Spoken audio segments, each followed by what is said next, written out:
Welcome to another edition of Story Behind the Music. I'm Darren Story, and I'm here with you every other Saturday night. Sorry I'm a little late. We had some technical issues that I was dealing with, but that's the way it goes in the land of podcasting. It is my pleasure to have on the show, first of all, he's one of my best friends. To be honest with you, I mean, we've known each other. I was thinking about it today. We've known each other now 38 years. 38 years we go back, and his music has always been the common denominator. He is an accomplished producer, songwriter. He is one of the founders of the group that I happen to be in, Low Key.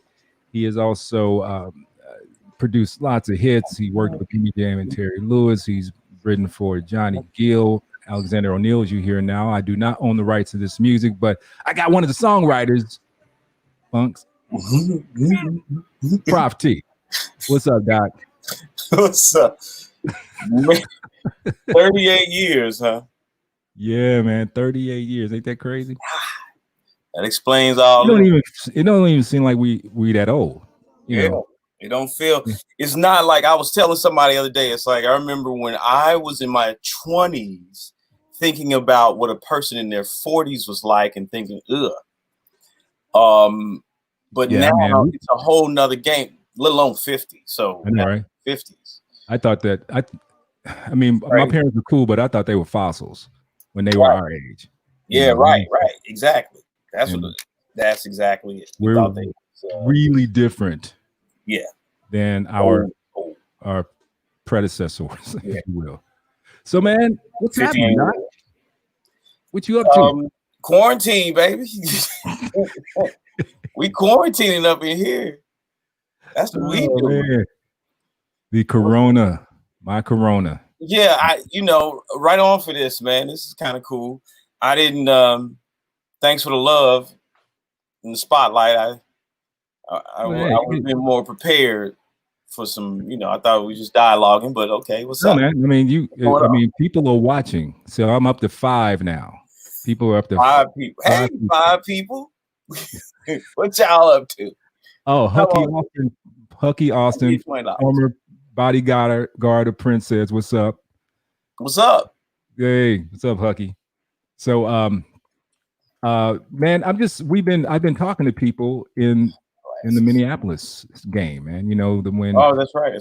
That's kind of been my theme as I've started this back up. I started with Dr. Fink. Mac Fink came on my show, and then Hucky came on and talking about working with Prince, being the bodyguard for the GOAT. And then I had DJ Cowboy. He told some stories. Right. He told some stories. I missed that one. Yeah, Cowboy, DJ Cowboy. I want to see that one with Cowboy. Who was one of Prince's personal DJs. And so we just been I've been reaching back and finding people that were there, like within it. And of course, you and I, back in 1986, in July 1986, got into the rusty blue 74 Capri, packed up our stuff. Sure did. After, leaving the other band and got with the jury and got on 35 and, went to Eagleville and Missouri. Right. And we saw racism. We saw, I don't know if we need to stay here. So anyway, man, let's just for those people that don't know about you, let's talk about your beginnings, how you became Prof T. You were Tony Tolbert, and then you became Prof T. So how'd you get into the music game, and was music your first love, and all of that? Give us some of that. Well, I mean, that's funny because I guess most people know. If they don't know, it's funny. You asked me this question, and you were pretty much the reason I ended up getting into music. Because prior to that, I was headed to college. I wanted to get into communications and be a cameraman for NBC. That was my goal. But then you directed me. Well, I don't say misdirected me, but I redirected you. Certainly redirected me right into. Well, we needed a horn player, man. I didn't know you was going to turn into a super producer. I mean, at the time, I mean, all of us. I mean, I think. And by the way, we're on with Prof T on Story Behind the Music. So to give that some context, myself and TJ, Booker Taylor, right, baby, Poop, the hardest working man in show business. What's up, Poop? Yeah. Taylorized. That's right. So we were, disciples or alumni of Grand Jury, and we started a new band called Destiny. And Destiny, we were trying to build up our front line, and we needed another horn player. I was still playing horn heavy. Right. We are the group Destiny. We are here to set you free. We had our own intro song. Way back.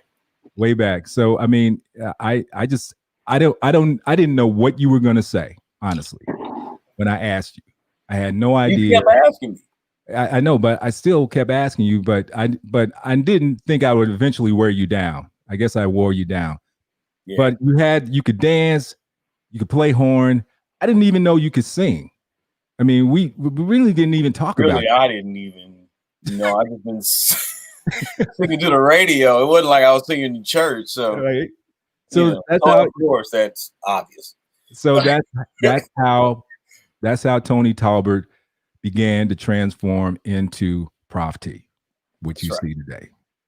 Little band called Destiny, and then Destiny went its own way and broke up, and we got back with the Jury. And that's how basically that's the story. So let's talk about, man, when from your point of view, when we went to Minnesota, what was the first, what do you remember about how the city was or how you felt being there? What do you ever think about those years, man, when we first started, when we were just trying to get into the club scene there?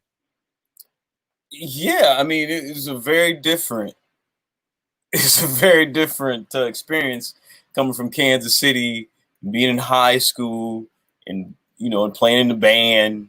I mean, even though we had the group and we played around town, I mean, the experiences, the culture of the city was very different. It wasn't Kansas City at all. We had a very, very Black experience in Kansas City. Yes. And we went to a very diverse, more culturally diverse because of the smaller number of Black people. They just kind of mixed in with everybody else. Mm-hmm. So, and that was like the first time I really saw so many interracial relationships. Well, all of us. So yeah, man, it was very culturally different in that regard. T-Bone is watching. T-Bone is watching. Bone. Yeah, there you go. Jury for life. Bone, that's right. Jury for life, baby. But yeah, man, and T-Bone can attest to that because he was there too in the very beginnings. He knows was all sleeping together over Art Count's house and Art Counts, thank you, bro. Right, man, practicing in his garage. And just, I don't know, man. I think, when you're young, you're just kind of going for it. You don't really, you're just kind of experiencing it as it happens. Mm-hmm. So it was cool, man. I mean, we was up there at the right time. Everything was popping. I know. All the, the scene was popping. It was bands everywhere. Everywhere. Blasting at all the clubs. Everybody was rocking curls and long coats and earrings, and cats had makeup. I got a video, man. This dude has so much makeup on his face and eyeliner. Yeah. I mean, we was going ham back then, It's like and no one was questioning anybody's masculinity or anything, it wasn't even, I didn't even think about it. When you were talking about interracial relationships, it made me think about, and Bo might not even remember this, but we were at First Ave, and he's like, D-Berry, the girl's looking at you, man. Like, what? Oh, like, she's looking at you. Like, Right. who, her? The white girl? No, man. Right. Dude, she's looking at you. And I walk over there, man, and she was looking at me. Yeah. And that was just like, wow, man. I don't think people understand when we came to Minneapolis, we had come from a box in Kansas City where all the black people were. That's right. We was with black folk. And we get up there and we get to First Avenue for the first time, and we see every black and white people like partying together, kicking it. Like most of the brothers had white chicks. Yeah. Most of them. It wasn't the other, it was when you saw a brother with a sister, you, oh, okay, you got a sister. Everybody else, at least in a music game, for sure. Right. That was the thing in the movie. What do you say? And the young people in Minnie, we were moving and shaking right out of high school. Yeah, that's it. That's true. So we just living. And we was living. If you know what living means, it was living. But the music, man, was great because, and the other thing that was interesting at that time, it was almost as if, so basically all these people kind of ran into Minneapolis from Chicago and Indiana and Missouri, Iowa, and all that, trying to get put on, because just based on Prince and Jam and Lewis, they were signing groups out of Minneapolis. Yes. Just based on Prince. And if you looked and kind of sounded like Prince and kind of had that thing, what's up? Well, you want a deal? What's up? What we doing? You want a deal? Giving out deals like candy. What's up? You had, and if you look like the revolution of the time, you know, I mean, had the front man, do a few steps, I mean, that was all we needed. It was an amazing time, man. And what's so crazy about it, when you're young like that, you're just fearless, man. You just we just was living, just fearless. We was going for it. It was great to run into Vision, who later became the group The Crash. That's right. Now, Vision was from St. Louis. Right. Now, I wasn't in Grand Jury when y'all played them back in the day. I know you did. So let me put it this way. You were not in Grand Jury when they put that foot in our ass. Well, I was in Grand Jury and they put their foot in our ass in Minneapolis. The first time they put the foot. Oh, yeah, not the first time. You wasn't. I know y'all talk about him singing I Write a Song. Carl sounded like Philip Bailey. Right. Sound killing Philip Bailey. Killing it. It was, we were, but you know what? We needed them. Yeah. We needed them. Yeah, I wish we could have went harder with them. Harder. We needed them dudes, man. They pushed us. Yeah. Because we did eventually get in that, you know what. And they eventually became The Crash, which eventually became Cool School, or was Cool School first? But both were just Cool School was second. I think it was the Crash was first. With I don't know if Carl was in the group then. But I don't think he was in the guitar player. Because didn't Carl go to the thrift store and get a trench coat and some back T-ball, right? Yeah, I know. That's what we did. We went to Rags. Was it called Rags? What was that spot in Minneapolis? Oh, the great that big joint. They had all the vintage clothes. All the vintage clothes, man. What was that spot called? I used to go in there all the time. Somebody knows out there. Somebody got me watching Minneapolis. So let us know what that thrift store was. It was a big thrift store too. Right. Had everything. They had them all over town. They had them in different areas. Yeah. Man, yeah, Rag Stop. Right. Thank you, Hucky. Appreciate you. Right. Hucky knows. Rag Stop or Rag Stop.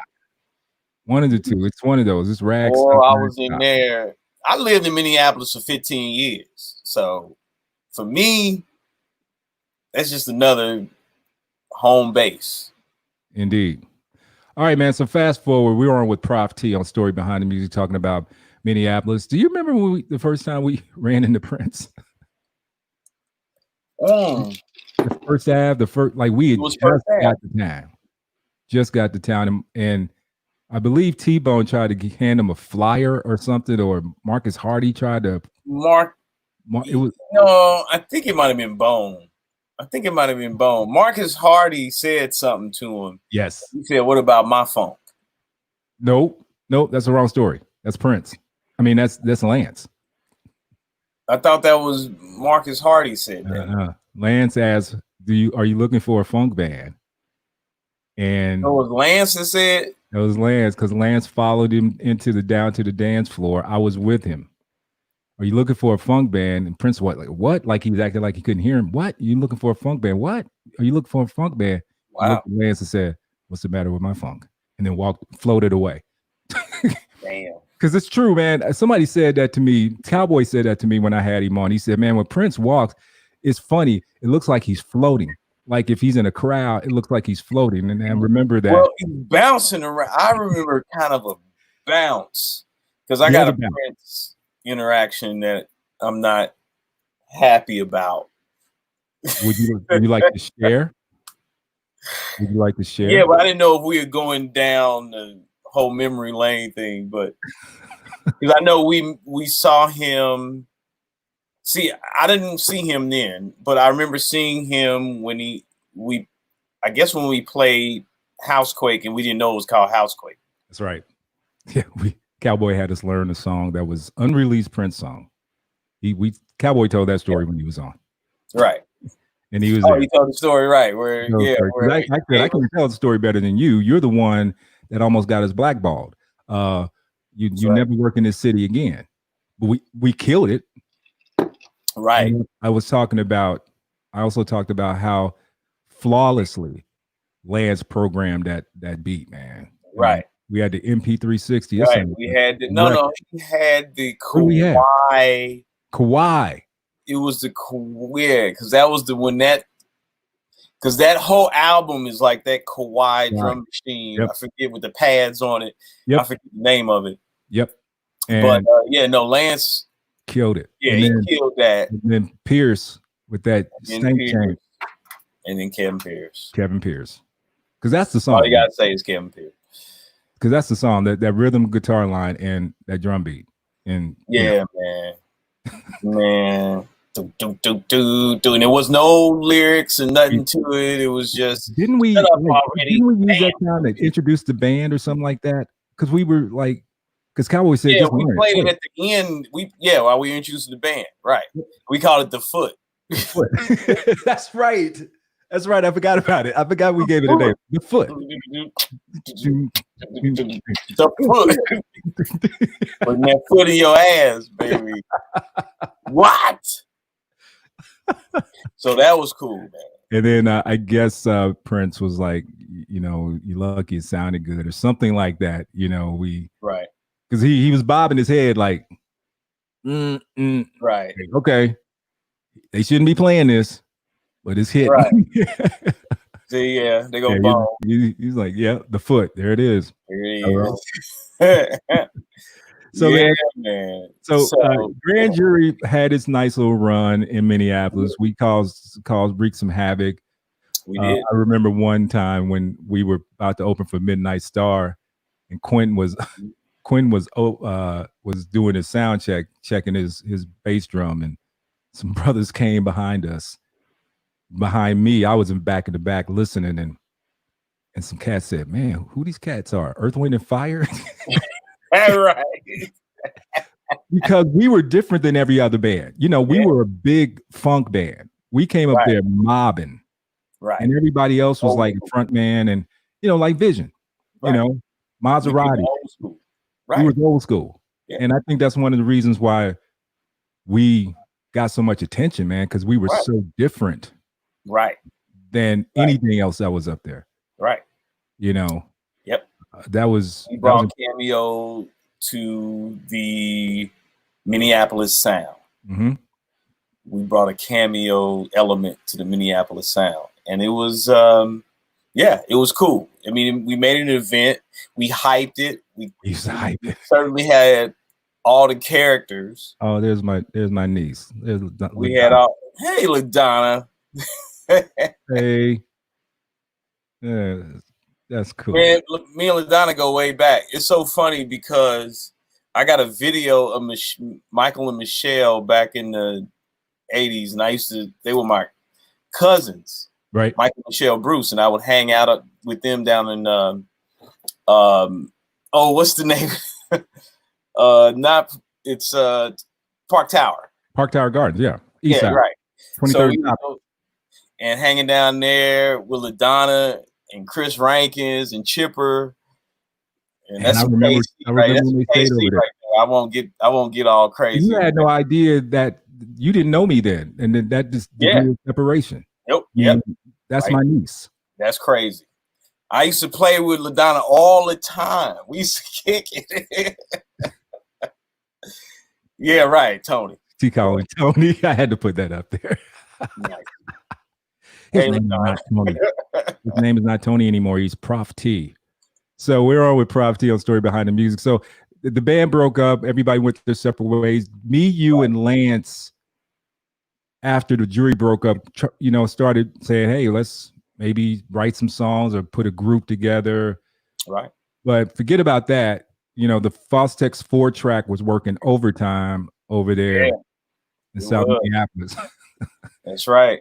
And Alexander's house. But I'm gonna ask you this, man.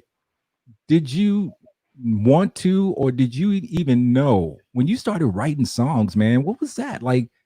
I was like, damn, I didn't know you could write songs, man. I mean, were you was it because you were forced in a way to? If I'm gonna do this music thing, I guess I need to start doing this. Well, I think it's just when you're a creative person. I've always been, I guess, creative, and I'm just saying I've always been a creative person. So it wasn't really like difficult to latch on to music and see what the formula was in writing songs. I just connected with it. Now, again, not again, but now I'm not saying I'm the greatest. I don't have it like the greats that I really, really love, but I could connect to it and come up with things and write melodies and understood the lyrics because I was really pulled in by the music. Right. So I don't know. I just felt like, yeah, I could translate this. And it wasn't even a thing that I sought out to do. It was just something that I just started doing. It came natural. Now, I remember as a kid, now I got to understand, my father played guitar, my mother played piano, and she sung in church. So music has always been a part, like so many people, of course. Sure. But music has been a part of me. So, yeah, I know. It was just kind of weird that it all happened the way it happened. Like this little short period of time in which I'm 15 or whatever, 15, and then all of a sudden, I'm signed to Flight Time at 22 as a songwriter. At 15, I wasn't even thinking about being a songwriter. And then at 20, I think. Yeah. I think I got signed right before I turned 21. It was 89? 89. So, yeah. So I was 20. Yeah. That's crazy. I don't know. I got to think about this. Sad. That was 89. When were you born? 68? Okay, so you hadn't turned. I don't think you had turned 21 yet. You were about to. Right. I was about to. Yeah. That's what it was. Yeah. So, okay. So in that time frame from 15 to 21, I became a songwriter, professional songwriter. You can do it too. But hey, look, we benefited from good timing and really good timing and the pursuit. Going to Minneapolis early on, doing the, sort of the college years of grinding it out, playing, trying to figure out who's who you need to talk to, writing, grinding, trying to, doing all that.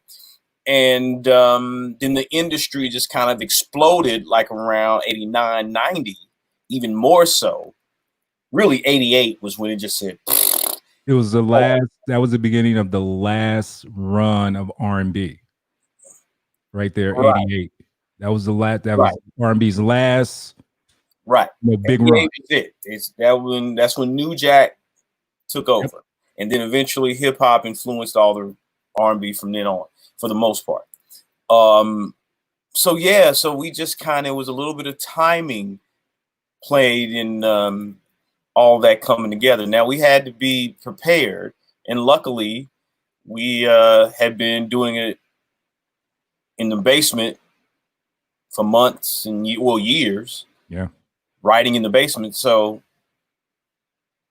there you go. There it is. What is it? When opportunity meets whatever. Yeah, there you go.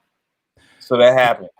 On with Prof T, producer, songwriter, formerly of Flight Time Productions, also founding member of the group Low Key, which I am personally grateful that he chose me to be in the band. I don't know if I've ever told you this story, but this is what these things are all about. I remember because, and for those who are watching, Prof, Lance, and I were just, looking at, we were trying to figure something out. I ran across some of those pictures that we took in the booth, right. when, so the three of us we didn't know whether we were going to be a group, but we knew we had to write our own stuff, but we were going to do this group thing and everything. But then I went back to Kansas City, and that was not long after I went back is when you guys got your deal. And I remember when y'all called me and told me, and I was excited and happy for you guys. And I remember hanging up the phone and I cried like somebody killed my parents, man. I mean, oh no. I cried. And I mean, I didn't know that. Yeah, man. I cried like somebody killed. I wasn't not happy for you guys. I get it. I get it. I was like, man, anybody would feel I hung in there. Everybody in Kansas City, I got on some level, if they felt some kind of way about it, they was a little hurt or a little felt like, why them? Well, I didn't feel that way. I got it. I didn't feel that way. You had that, but yeah. I get it, man. I mean, we all wanted to do it. Yep. So, yeah, man. I mean, we just, I don't know. And no, I was very happy for you, man. I was very happy for you and Lance, man. I just was like, man, I was thinking to myself, man, if I just could have hung in there, man, if I just could have kept the family in Minneapolis for a little longer, that kind of thing. That's what I was thinking about, man. It was just being able to hang, but my circumstances, of course, didn't allow for that. So say la vie. And talk about when you got the deal. Tell the story about getting the deal with Flight Time. It's a great story for those people who have never heard it. Oh, you mean, okay. So after, of course, now here's the thing. We lived in Minneapolis up until about 88. 88. It was 88. Then me and Lance said, you know what? We trying to figure it. Cowboy. There you go. Cowboy right there. So we had tried, man, because we was working jobs and trying to keep the lights on and rent paid and all that. In the meantime, doing music at night. So it got crazy. So we felt like, look, let's just go back home. We can really hunker down at the crib. So we moved back to Kansas City in 88. Then we really started grinding.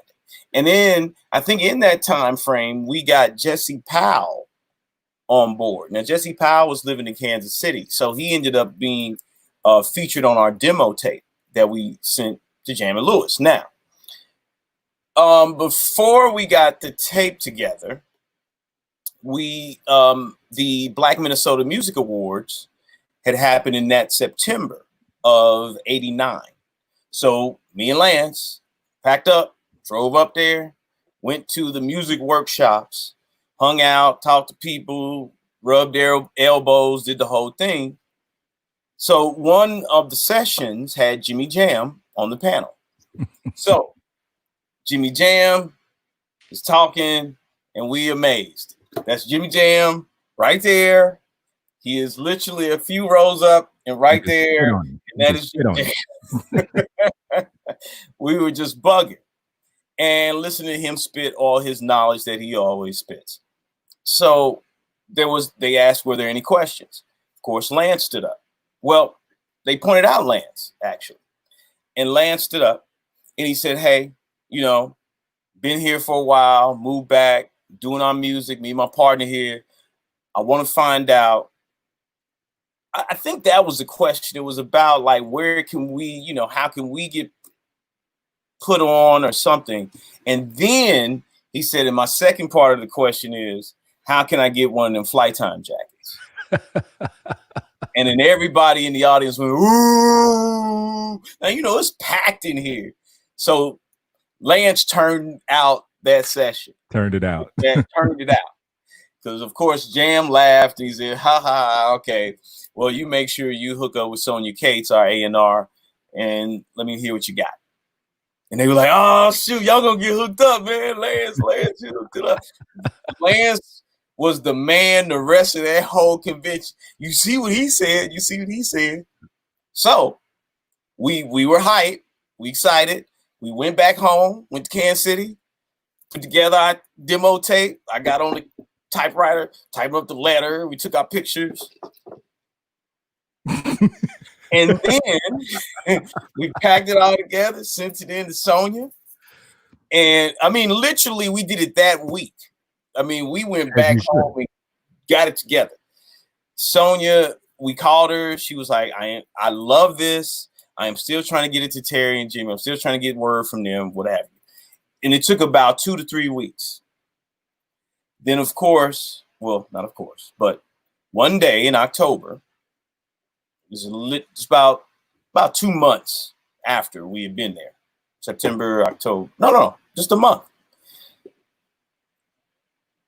Lance gets a call. Well, actually, Terry Lewis calls Lance's house. Mr. Alexander picks up the phone, and he's talking to Terry Lewis, and he's like, Lance? This is Terry Lewis on the phone. And Lance, of course, is bugging. He calls me immediately.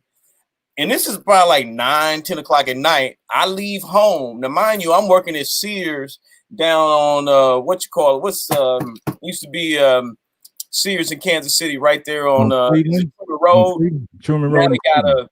They moved it. They turned it into a post office. That's right. So I had to be at work at 5 a.m. You don't care. He called me. He said, dude, Prof, you need to get over here now. I leave. I get my mama's car. I go. And then we just jumping around like crazy, man. And they flew us out the next day. Next day, they flew us to Minneapolis. And Terry took us on a tour of Flight Time.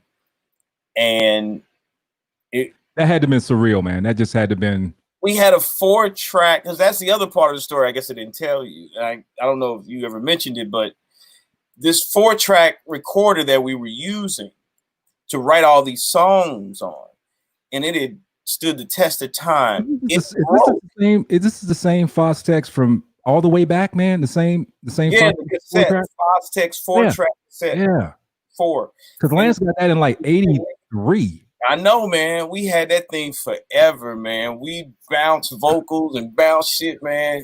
He worked magic on that shit. He did, man. He did. It was brilliant. But so we get we're working on it and it breaks. And we're like, come on, man. The week we send the demo in, it breaks. No, hold on. It broke a week before we got Terry Lewis's phone call. I'm sorry. My bad. It broke a week before we got Terry Lewis's phone call. Wow. We didn't know what to do. Y'all out of business. And we went from a 4-track cassette in his basement to a studio with 4 24 tracks, Harrison boards, state-of-the-art digital recording. Well, not digital, it was analog. But Otari 2-inch reels. I mean, it don't happen to people. No. From Kansas City. Especially from Kansas City. No, it doesn't, man. I mean, the whole thing is a storybook, a fable. Right. I mean, because I think too, the reason why I wanted you to tell that story is because so much time has gone by that people don't remember the struggle. People don't remember the bookend, right? We got this bookend over here where people see us now, or see your records and like see your records on Spotify and all the work you've done, whether it's with Alexander O'Neal, Johnny Gill, New Edition, whoever, Earth, Wind and Fire. But the other bookend, the beginning, people forget about that. People forget about that first bookend, like when you were struggling, and the Fostex 4-track, which I remember when Lance got that thing, man, because he got that along with all his Mr. A hooked it up. Right. When he was writing with Kevin and Joey Elias. Yeah. Long before I got that's right in it. Yeah. Matter of fact, it was really a song that they wrote together. When Lance played me a song, I said, "You can make songs sound like this." It was him and Joey. It was "Baby, I Need You Here." Oh, and I was like, yeah, I remember y'all Kansas City dudes can do this. Oh, okay, let me see if I can do this. That was really inspirational. Joey Elias, Joey, a legend. Where's Joey? Where is he, man? Where is he? Where is Joey? It's Joey. So people don't know Joey. I mean, I wish the world could have got to hear him, man. I wish the world could have got to hear him. We're on with Prof T, Story Behind the Music. We just going down memory lane, and you're at flight time now, and you got to go to work, right? You got to. This is your job. Yeah, man. And you go and write songs. I mean, what's that? How long did it take before you sunk in that, man, this is like what I do? Yeah, man. It was, again, you're young. I'm 21. I'm just in the moment. I'm just like, because I'm still so connected to Kansas City and who I am in Kansas City at that time. So I'm still going home, hanging out with the fellas, doing all the, just the regular stuff. Me and Dub and AJ and Marcel and, all the fellas, man. So it was kind of weird, kind of juggling back and forth until we started getting like some traction in the game. So early on, it was still kind of new. We were trying to figure it out. Now, it is interesting that immediately we went to work. Now, the first thing I did ever is sing background on Rub You the Right Way by Johnny Gill. So which was happened literally in the 2 weeks that they had flown us up to just check us out to see if we were going to work out. And, before we signed. That was after the call. They were finishing up the Johnny Gill album. What was it? What's the name of that album? The My record. It was self-titled. Oh, Johnny Gill, right? Yeah, it was just Johnny. Yeah, and they Terry's like, "Hey, I like your little plush vocal or soft vocal. Go do sing some background with Johnny." And Johnny Gill was the first guy that we met. Like, we walked in, they were working on it. The first day we got there, Johnny Gill's there. I'm like, that's Johnny Gill. I'm about to train with Johnny Gill. That's it was a flight time though. When once we got there, you get pulled into the studio. Like, yeah, hey, come in. Yeah, come do this. Sing on this. Sing on this. Yeah. Like, okay. Absolutely. That was cool. So when did they I don't know if I've ever asked you this, man, but how did the conversation, and I'm going to come back to you working with certain people there in the beginning, especially Alexander O'Neal. But you can tell me what you want about that. But what was it? I guess the question is, I lost my train of thought because I started thinking about Alexander O'Neal. I know. Okay, so let's just go there. Okay, so that was your first like real project, right? Like bona fide. It wasn't like a piecemeal, but you and Lance working with Alexander O'Neal on the All True Man album. Yeah, right. tell me about that, how that came about, and what kind of experience that was for you and Lance. Yeah. I only laugh. People are probably wondering why I'm laughing at it, because I've just heard some stories that may not get told on this venue, but I just know some stuff about that. Right. So, in the demo that we had sent to Jam and Lewis, there were several songs that they just really, really dug, and they thought, okay, so this would be cool for this particular artist. And at the time, they were getting ready to work on Alexander O'Neal's All True Man album. Now, they had a lot going on. They had Johnny. I think they were gearing up for Ralph.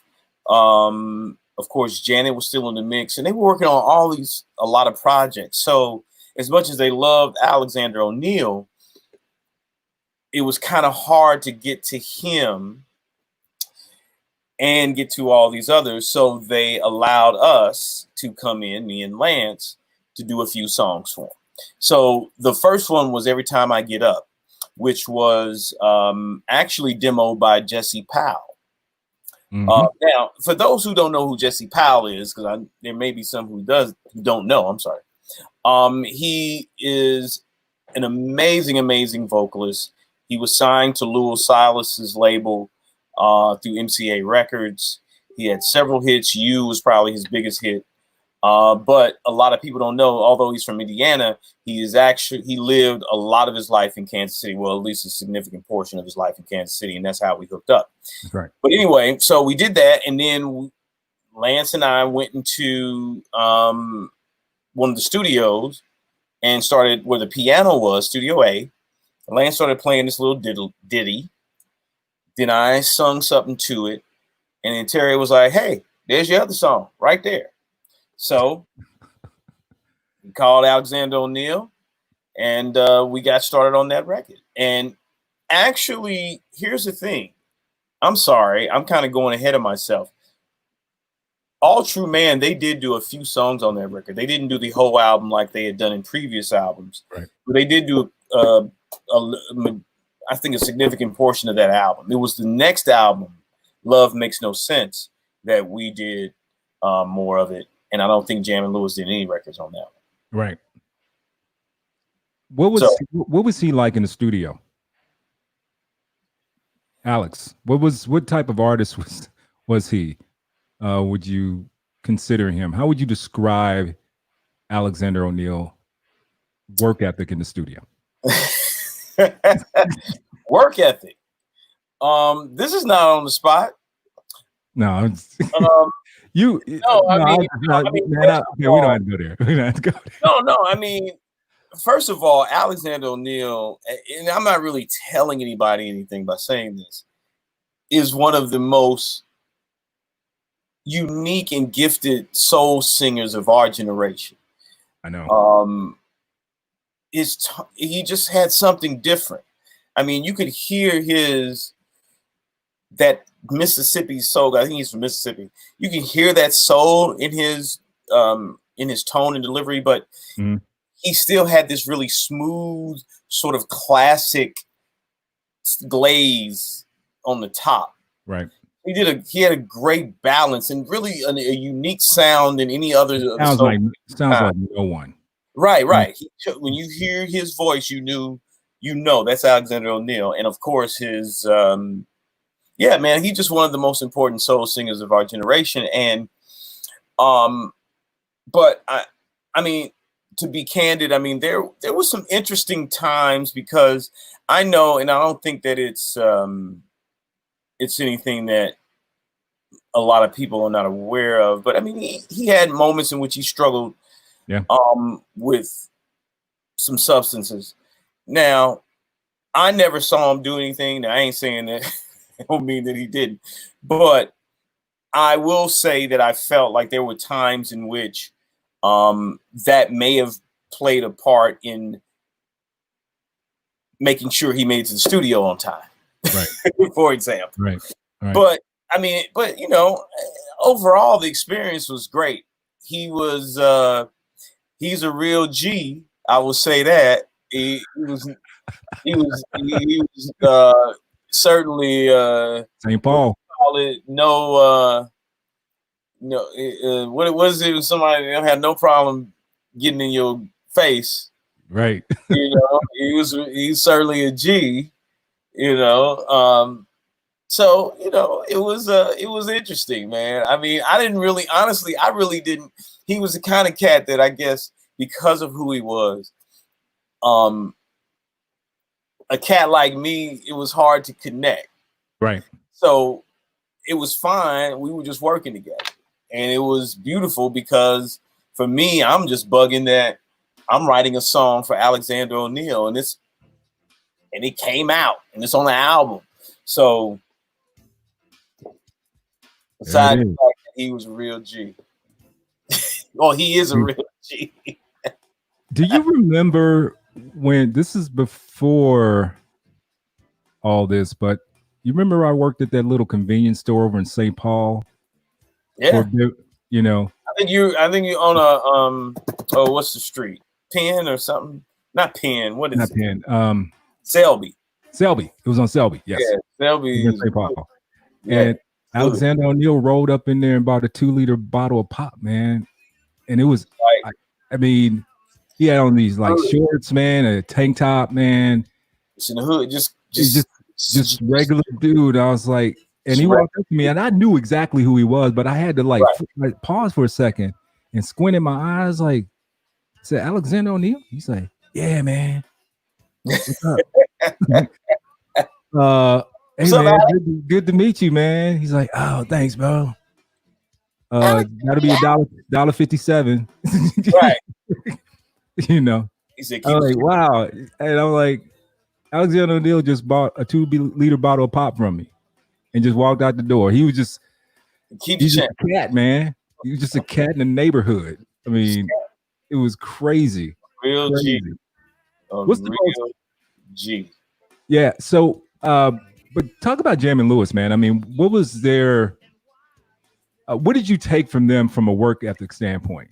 You know, like, I mean, who did you learn the most from, or did you take things from both of them to help you develop how you worked and how you crafted songs, or even just your process of? Yeah, I mean, right. No, I mean, and that's good, and you're right.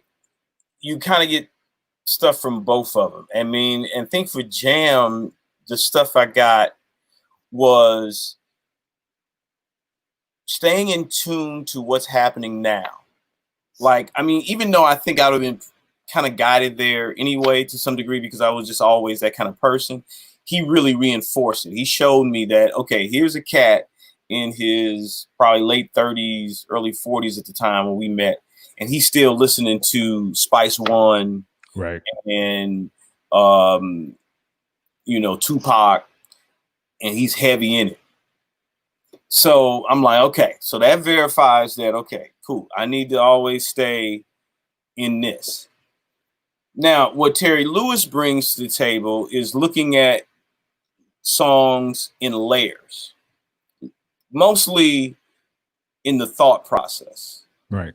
Because he is masterful at crafting a story and making, getting a point across in a clever way with maybe only changing a word or two, maybe it's only a small word. So in crafting a song and putting together the songwriting process, that's what I got the most from Terry Lewis. And Jam also, because Jam was amazing with the pop melodies. Right. So I also keyed in on that thing with Jam, the pop melodies.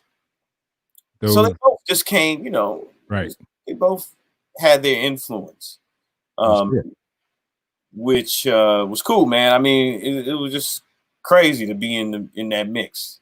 Especially because that was, I mean, that was when it was popping like fish grease, man. I mean, you know, Jam and Lewis over here, LA and Face over here, Teddy Riley over here. Yeah, I mean, music was the just scene was insane. It just will never be another 90s. No, the 90s was it's just everything sort of the stars aligned, and the economy was amazing. The music was great, and people were buying records because the economy was amazing. And there were a million groups, and at least a lot of great music. I mean, even if every group wasn't groundbreaking, it was still a lot of great music, man. Just all at once. It was almost like every week it was a new record that was like, dang, that's hot. That's a few of them, actually. And that's what I would do at Flight Time. So every Tuesday, Jimmy Jam would go to Circuit City, Best Buy, and he would go to the CDs and he'd go grab all the new releases. Mm-hmm. Come back to the studio, and he'd sit in the studio and he'd just play every album, song by song, just listening to what's happening. And quite a few times I was able to, he's like, yeah, man, come on, let's jam, let's listen. And we would just listen to what was happening. So when the kids today, let me just say this, all these kids today that's like, I'm into me. I don't really listen to anything. I'm just doing me. Right. Dead that. I'm not angry old man on the porch. Stop with the whole I'm into me. Yeah. That's the problem. Get outside of you. That's right. Get outside of you. That was one of the tells you that alone. That was a central moral in Purple Rain. Yeah, right. He's like, nobody care about your music but yourself. I mean, nobody you ain't special. Do special stuff. Don't worry about that. You don't think you already special. That was very, very good analogy. As a matter of fact, I'm rocking purple. It's my Minneapolis. Right. You can't see but my layer up here is purple as well. Oh, yeah. So you can't see because I got got the way I'm lit. Just falls into black.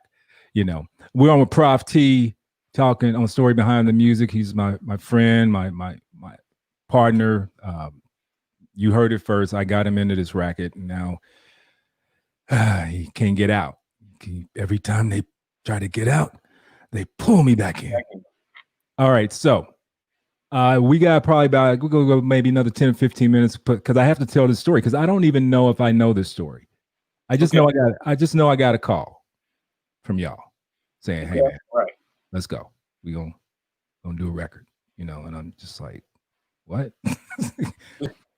What was the conversation that happened between you and Jam them that led to low key being on Perspective Records? What was that? Where did that come from? Did they just come into this bar?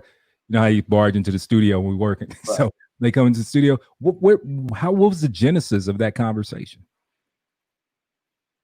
I think it was really, with him, it's kind of casual. So it's not a whole production. So remember, Jimmy was a DJ too. Jam. Talking about Jam. Yeah. That's right. Jam was DJ. That's right. So that's why he, of course, thank you, Todd Hunter. That's why he approached it that way. Right. That's, of course, why he would love to get the records and go and play them and, and all that. Love you too, babe. Donnie, bye, love. So back to casual conversation kind of came around casually. Yeah, he walked in the studio. I think we were what was it, C? I think we were always working in C. So we worked in C. He said, "Hey man, it was me and Lance." He just said, "Hey y'all, so what's up with your boys? I think didn't y'all have a group or something? Y'all want to do something for the label?" Like, yeah. Like, yeah, all right, cool. So y'all put it together, figure it out, put it together. Let me hear some music. Let's do it. I mean, it was just like that. Because at that point, it only made sense to work with what you got. Right. And it wasn't long after that I'm walking out of C, and it wasn't that day, but it was probably months later, I'm walking out of Studio C and I run into Stokely. And I'm like, what are you doing here?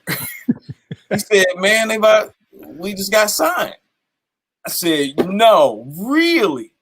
We did too. We getting ready to do it low key, man. I mean, well, at the time, he knew us as Grand Jury. Grand Jury, yes. Right. Because for all those who didn't know, Mint Condition and Grand Jury played together way back. Shared same rehearsal space in '87.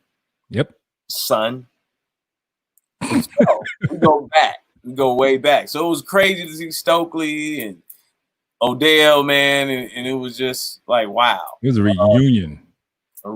So yeah, man. And then of course we called you cats. I remember we called you cats in Lance's room because we were all like, man, they gonna freak out, they gonna bug out. Oh no, man. Yeah, best day of my life, man.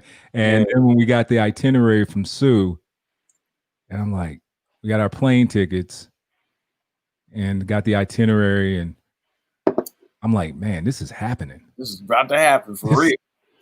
So I can absolutely understand how you felt like when you guys got y'all deal to be producers. That's exactly what you described. It was exactly how I felt when we got our deal. And I'm on the plane, man, looking out the window, and I'm like, where am I going? Right. What am I doing? We're about to do a record. No. It was really special too, man. It was really special. It was. Because it seemed so unattainable in a lot of ways. Like of course we were thinking we had a shot, but it still didn't seem like it was just right there. It was like miles and thousands of miles away of what our reality was. So, now this generation, of course, you're inundated with this stuff. So it feels like it should just happen to anybody and you should be one of them. Yeah. But back then it was so special. It really was like, wow, this is what is it? It's a private club that very exclusive. Exclusive. There you go. The 1%. It was the 1%. Really, it was the 1%. Just think about how many demo tapes are thrown in the trash daily. Probably some hot stuff and some good stuff got pushed aside too, I'm sure. And if you don't know anybody, right? Remember when we were shopping, like, we're not accepting unsolicited material. We're not solicited, like we had MCA called Lance's house and was like, y'all ain't got it. I forget the chick's name. She was the A&R chick at MCA. She was like, nah, this ain't it. Y'all got to step it up. But she was listening for a finished product. We were writing songs. That's why Jam and Lewis were able to hear and like, oh, okay. I hear what y'all got. Did you say that vibe as y'all used to say? Did you know that vibe? As y'all used to say, that vibe.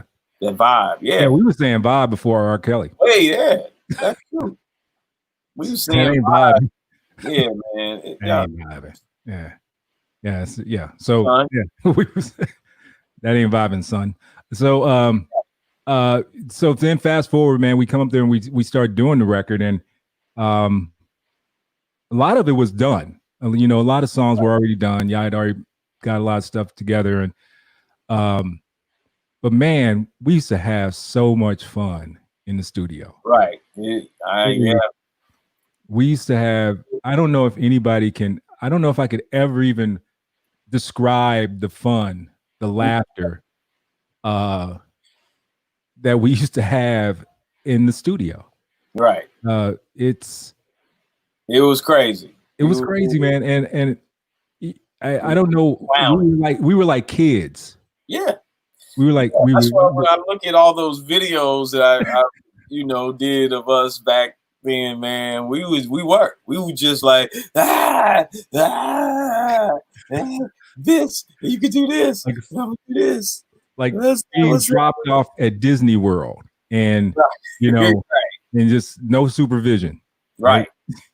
It was we just go. And wasn't the best thing all the time. It needed to be a little more organized. But we weren't as bad as some groups. We were relatively tame compared to some of the people that we hung out with or was on tour with. I mean, Cass was. We were older. Yeah, Cass was vicious out there doing some. Yeah, they was going hard in the paint. You know, we at least like respected you. Yeah, you know? I mean, we was out there looking and what's that? But we at least respected you. It was groups out there like yeah. A lot of babies on the road. I'll just say that. Won't say any names. Not ours. We're over Prof T. Not ours. So, Terry Lewis, one of the things he used to say, and this is one of the things I always remember he would say, he would like come in the studio and we'd say, Terry, what do you think about that? And he would say, well, feels good, go with it. You know, if it feels good, go with it. You know, I'm like, oh, okay. So when did you and Lance know that I got a thing for you was a bona fide smash? Did you know? Or did you think, oh, this could be a hit? Yeah, this is a great song. This is a great song. Yeah, I mean, this could do something, but did you know it was a smash? Yeah, I was honestly, I got shocked that it did as well as it did. I mean, I always loved it and thought it was cool. But I will say, in playing the album, I knew that was the strongest record. So that made the most sense. Look at that. Lincoln showing up. Hey, Butler. What's up, Kev? These are some stories I haven't heard before. One of my favorite clown. BJ, Brian, and Kevin Butler. Hey, guess. Watch this. Watch this, Prof. Watch this. Terry said it was. Terry said what? That thing for you was a smash. Oh, okay. Yeah. What's up, LA? What's up, Lance? So, you're right, dog. No, hold up. So since he's watching, Lance, did you think it was a smash? Give us an answer. One to say, you know, but you felt like it was the strongest song on the album. Yeah, I just felt like it was a really good song. Yeah. You remember where we were when we found out that it went number one? Yeah, we're in Houston, right? Dallas. We're in Dallas, right? We were here, right? We were at the high school talking to some kids. Right. We weren't even performing. Backstage. And they came out on stage. Lance. What's up, LA? LA, man. All right, Lance, I'm gonna have to go on and get you in on some stuff, bro. I'm gonna have to send you some video. I got so much stuff with. It's crazy how much stuff I got with Lance in the video that I didn't know I was recording him. I got so much Lance like on 8mm talking trash. He would bug out. He's gonna bug out. I got his email. I know I got his email. I'm gonna shoot it to you. Man. Yeah, Lance. Prof has unearthed some video that, with my memory, I have a really good memory. Some of that stuff, I'm like, wow. Like when we were in the Atlantic Ocean, splashing around in the water. Right. Dude, I totally forgot about that. Right. Totally forgot about that. Now, as soon as I saw it, I recalled it. I was like, oh man, but I had totally forgot about that. Right. Man, that's crazy. No, crazy. Man. Lance says butter love. He's like, right. Thank for you is like butter love. I mean, I liked it. I thought it was dope, but I wasn't sure. You know, butter love was a smash. It was a hit. I just thought it was dope, but probably because both of those songs, melodically wise, I borrowed. Look at what he said. Got me sleeping in a limo. Whatever. Probably. But no, and the reason why is because the melodies I kind of borrowed from those records were from songs that weren't big hits. Right. So I just thought, okay, well, at least if nothing else, there'll be records that are kind of in this vein, because that melody will sound familiar to somebody. So who knew? Who knew? Who knew, man? Who knew? And then of course, you know, Prof, I eventually left the group, and then y'all did Back to the House. And I remember when I heard Back to the House, because I was working in a record store. Oh, so no, that's it. I went back to Detroit after I left the group for a while, and then the record came in, and I met y'all in Cleveland. Watched y'all perform in Cleveland when I was lit. But that record, dude, I was so disappointed that, because when I got it in to the store, I busted it open, I put it in, I was like, holy crap. They went there. You know, the sounds we were talking about, because I was around during pre-production when we was talking about what we wanted it to sound like. You know, Lance got the Wurlitzer, you know, we was smoking weed. We were trying to get into that whole mood, right? How we gonna write this throwback, this soul throwback that still sounded new, but still had that vibe of the people that we idolized, you know. So we were trying to get there, and I hear it, and I'm like, they did it. I mean, they did it. I mean, and then the record doesn't do anything. I know. And then it dropped at a terrible time of the year. And there was a ton of so I had some insight on this because I was in retail music. Right. All these big records dropped at the same time. I think Boyz II Men dropped a record, Mariah Carey dropped a record. Y'all were for a sophomore record, which we know. Let me see if I can say this judiciously. We probably didn't get enough out of where they at as we should have from a sales perspective and things like that, especially coming off an album that has a #1 record. Right. Probably could have got a little more out of that. Right. We know that they shut it down and made us go back into the studio. Right. You start on Back to the House. Right. Hold on, wait a minute. I got to put this up. Because T-Bone, he don't care. The record company didn't do anything. Yeah, well, it's complicated. It's complicated, right? It's complicated, but I will say that there was a lot of stuff going on. Right? But you guys kind of got buried. The release of Back to the House kind of got buried by a lot of bigger releases. Oh, that's what happened. That was one of the first things that happened to the record. And then the first thing, that. And then we shot a video to Tasty that. Did we sell that, man? Damn. Well, you know, if you did, and the fact they didn't get you to gold. I didn't know that. They didn't get you to gold after getting that close. That's a joke. But you know, that had to do with the system, systemic structure of that whole label situation. Yeah, I mean, there's so many different things. Yeah, so it was a lot going on, and you know, I mean, it just did kind of suck.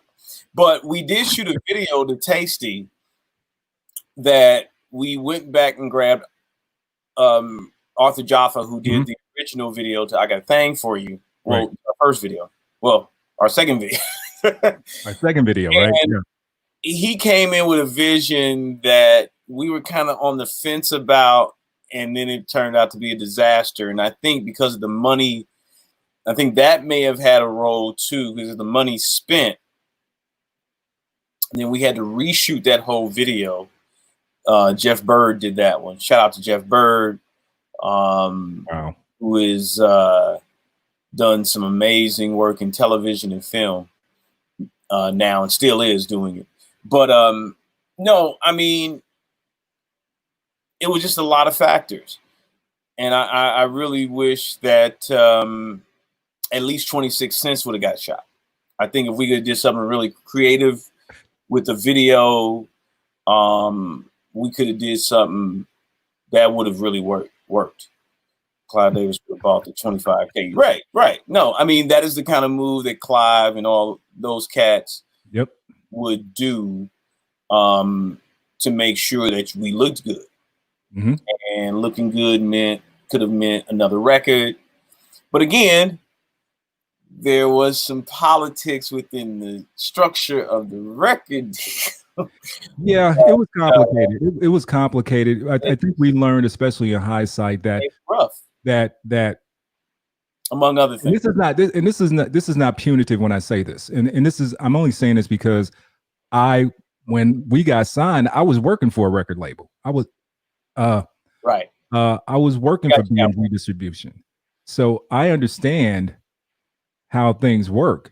The relationship that Perspective had with A&M was different than the relationship that LaFace had with Arista. Oh, yeah. Well, even the structure of that their arrangement was different.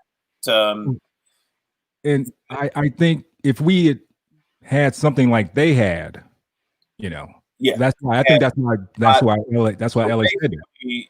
They had a lot more of the machine behind it. Yes.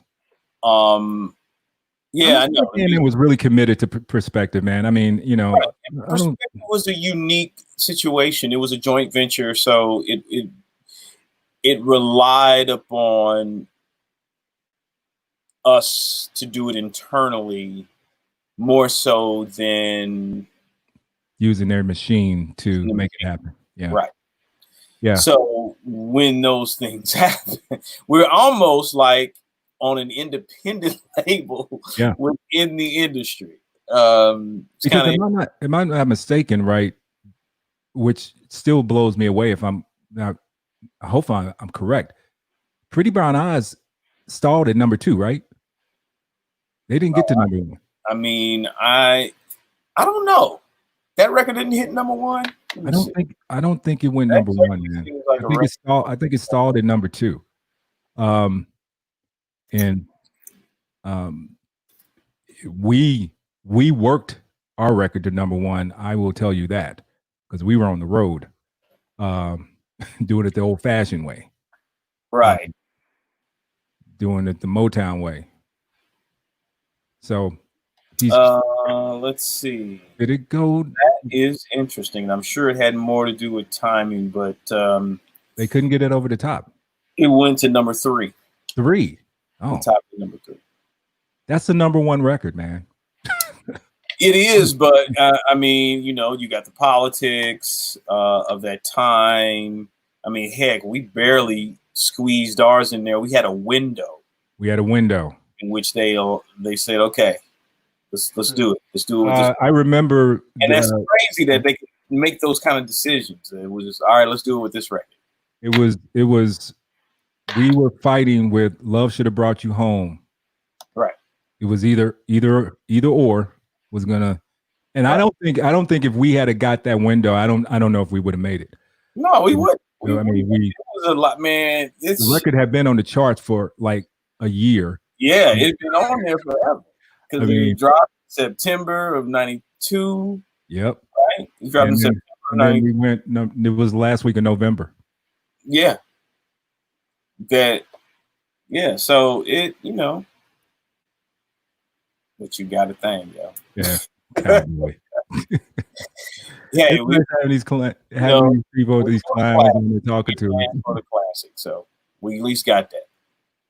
Yeah, I mean, Kevin definitely was looking out for brothers, man, for sure.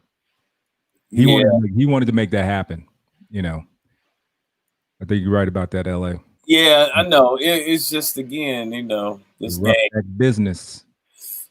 The roughneck business. The politics, right? It's always the politics more than. Yep. Oh, you know, I know, I'm pretty sure I've told you this story, man. When I worked for BMG Distribution, remember Tyler Collins? Remember her? Of course you do. All right. Of course you do. So that's when I was working for BMG and the RCA, and we had Monday morning conference calls, and they would talk about all the artists, they would talk about all the records, how they're doing, blah blah blah, and then New York, we're on with New York, so we're in Detroit, and this is how Tyler Collins' career ended, just like this. Okay, now we're going to talk about the Tyler Collins project. Okay, New York, yes. The Tyler Collins is no longer a priority. That was it. Never heard from her again. Yeah. Never heard from her again. And she was fine. And I thought that maybe she could do some acting. I don't know. I think she might have tried. But no, but you're making the point that that's how it can That's happen. How it happens. That's how we can happen. That's how it happens. Every Monday morning, man, somebody was getting chopped.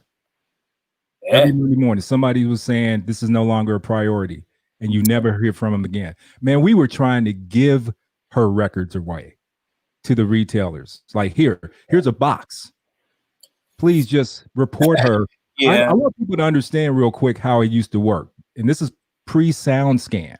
Okay, so we would go, because I worked on the retail side, I would go and ask these retailers to report a record, top 10, that had not sold one piece all week.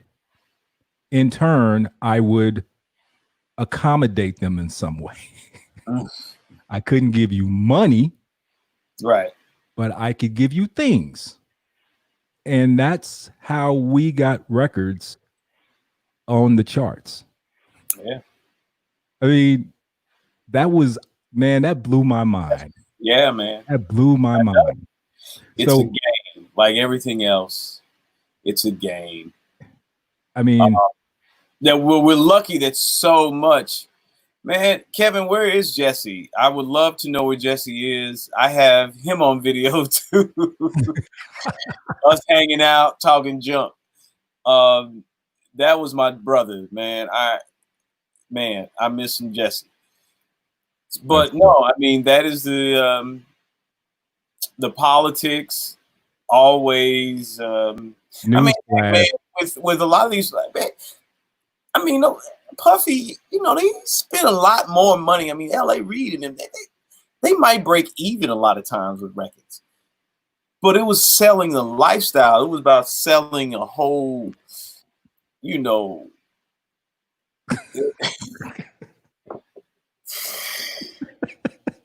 See, I wasn't even thinking about that. Like, that's the thing, you know, my mind is free, you know, baby. I wasn't even going. I ain't thinking about that. That was my dog. He turned me on just to Donny Hathaway. Yep. And I just hate that, you know, he just stuff don't never change. You can't never. Cats never stop. So anyway, Lord. Yeah. Oh man. Hey man, we're gonna wrap this up, man, because I know you got things to do. We love everything. I appreciate you coming on here, and maybe, just maybe, I can get all you clowns on here, right, to do this. Hey, LA, you down to come on and we do a reunion? Oh, you know you down. Down to talk junk. Yeah. You need to LA liable to say anything. That's right. You know, I mean, that's what these things are all about. By the way, news flash for those of you out there watching, D.L. Hughley has been diagnosed with COVID-19 after passing out on stage. Just now, came across D.L. Hughley is diagnosed with. Wow. Yeah, I thought they said exhaustion, but no. Okay, so it's COVID. Man, That sucks, man. That's why I'm masking up every day, baby. Love you too, man. Love you too, bro. Thanks for watching, bro. I don't, man. I feel for, I just, man, these people out here running around like this ain't real. I'm masking up every day. My family masking up, bro. It ain't. For your man. You know. So, I hope he's okay. Because he's important. DL is important. Yes, sir. So before I go, last thing, man, I'm gonna ask you about, with everything that's going on. We were talking before the show started about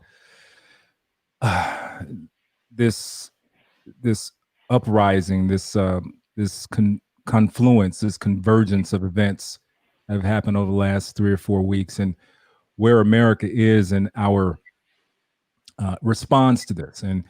And I was telling you that I do feel like it's different, that we're in the middle of a historical event that we'll be talking about generations and generations from now. But just what space are you in with all of this, man?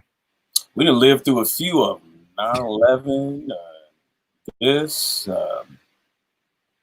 I was just born in the year Martin was killed, but COVID, man, this thing. Yes, Pamela, wear your mask everywhere. You're right. I mean, just do that. And the arrogance of people to think you can't tell me what to do is just astonishing. I'm like, it's not that difficult. Just wear a mask. Why is that? How is that hurting you? It's just the idea of somebody telling you that you should do something. It just bothers you. Un-American. Yeah. That's crazy that we do that. So it is interesting. Everything that's happened has been really interesting. And of course, like you said, I mean, this thing has allowed us to have dialogue about an issue in this country that we haven't really gotten to the layers of. And we, for the first time, I believe, we are actually like front and center of that discussion. So yeah, man, it's kind of interesting. Watch out, Tulsa about to pop right now. Yeah, I'm sure they're going to get hit because, I mean, they already were experiencing increase in cases in Tulsa. They had already, and he did it anyway. A rally is like, hey, the mask is more to protect us. Yes, is protect others. That's right. That's why that's the thing that's amazing to me. It's not so much of you not somebody telling you what to do. It's that you're saying, well, F you, I don't care that you could get sick because I don't have a mask on. I could have it because I'm out here reckless. So everybody stay safe. Stay safe, y'all. So, Prof, I appreciate you spending some time with us, man, and great telling some stories. You're a good storyteller. Am I? Yeah, you're a good storyteller, man. We had some fun, man. I mean, one day we'll have, like I said, we got to go and get it popping and do it. The president rally just ended. I was watching it a minute ago. He still was going. He still was talking about for 2 hours straight. That's insane. Anyway, so yeah, the Rona is just all over that nasty arena. Yeah, man, that's crazy. That's a whole other thing. So if you do this again and you want to bring more bros on, yeah, let me know. I'd say we just need to do something called bruh talk and just have bros on and we just talk. Just talk. And see if people care to listen. But I know you do Minneapolis. Hello to all my Minneapolis people. No, that's what I'm doing right now. But we can just talk music, because you know what would be fun to get us all on there and just talk about music, man. Like we could play some songs, because I can do that from here. You know, like I can just play songs and be like, oh man. You know what we could do too? You could say everybody come up with a list. Whatever the list is. It could be anything you could think of. Top 5 best bass players. Nice. In bands. Yep. You know, yes, Pam, not my president, your president. Yes, it's not my. But you know, stuff like that. Do it, and I'm on. He said Brian Johnson. I want my low key man. Oh yeah, you know what? We should do that. Good idea. Go low key. Want some money. .com. Then he gonna want some money. Yeah, I know, right? Prof T, let's put it together. Thank you, man. You've been listening and watching Story Behind the Music with Prof T from Low Key Flight Time Productions. I appreciate him hanging out with us for this hour and a half. Time flies, boy. I tell you what, we'll be back in a couple of weeks with another Story Behind the Music. As always, I know you could be doing something else, but you decided to spend a little time with me, and I appreciate that. Always be kind to one another, love one another until we meet again. God bless you.